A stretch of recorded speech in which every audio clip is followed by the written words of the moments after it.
got it. Perfect. So, Ms. Pugh, Mr. Jeffries has been appointed to represent you. He's just been given, he's trying to get caught up real quickly on all the information and the discovery in your case. I'm going to reset your case so that he can get all of that. Once he gets it, he'll be out there to go over it with you, and we'll see if we can get an announcement at the next court date. Respectfully, Your Honor, I do not agree to comply with any of the appointed court agents, considering that their first duty is to the state.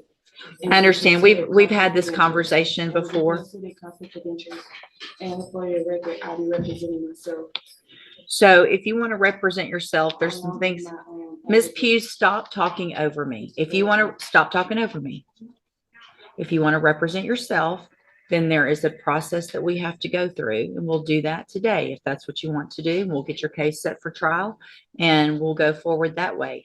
It is highly inadvisable for you to represent yourself. Lawyers have many, many years of training.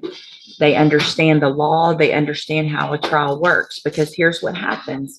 When you're in a trial and you represent yourself, you're expected to know and follow all of the rules of evidence, all the rules of procedure. And so you're really at a disadvantage if you don't know those things. And so you have to do everything just like the assistant district attorney would. And if you don't, you're going to be in front of a jury, and it's going to show, and it's just not going to be, it usually does not work out in your benefit.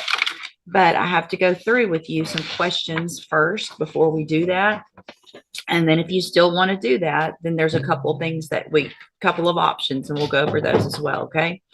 So I am supposed to ask you, I'm going to go through these questions. I need you to answer them if you want to represent yourself, because this is required. All right. So have you ever studied the law? Okay. Have you ever represented yourself before in any kind of criminal matter? Okay. Do you understand the charges against you? Okay. And so do you know, and we've gone over before, I think, what the range of punishment is if you're found guilty on a jury? Do you know what that is? Let's see. Hold on a second. Let me pull you up here. We'll go over that again as well. The date of that allegations from June 22nd of 2021. And what that means is if you're found guilty, that the range of punishment that the jury could give you is between 2 years as a minimum punishment up to 10 years in prison, anywhere in between. Do you understand? And did you answer out loud just for the record? Do I understand? No, I don't understand. What do you not understand about that? I don't understand. So here's the thing. If you want to represent yourself by law, you have to be able to understand these things. Otherwise, I've got to appoint an attorney for you. So you can't just say, I want to represent myself because I don't like the attorney or I don't like the process. This is the process that you're in.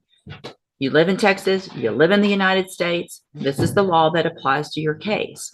So what do you not understand about the range of punishment if you're found guilty? And I'd be glad to explain it. I don't understand because I have no idea anything wrong.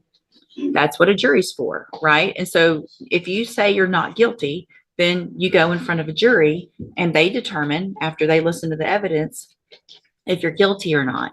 That doesn't have anything to do with if they find you guilty, you understanding that they could send you to prison for between 2 years and up to 10 years. Do you understand that part?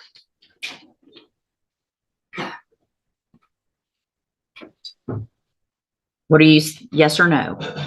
No, you don't understand that.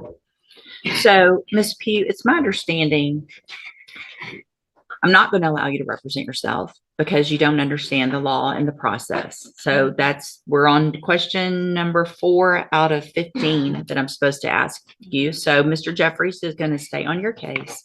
I don't care what you want at this point. You can't do it. All right, you can go back with the bailiff. I'm done. Go back with the bailiff. Go back with the bailiff.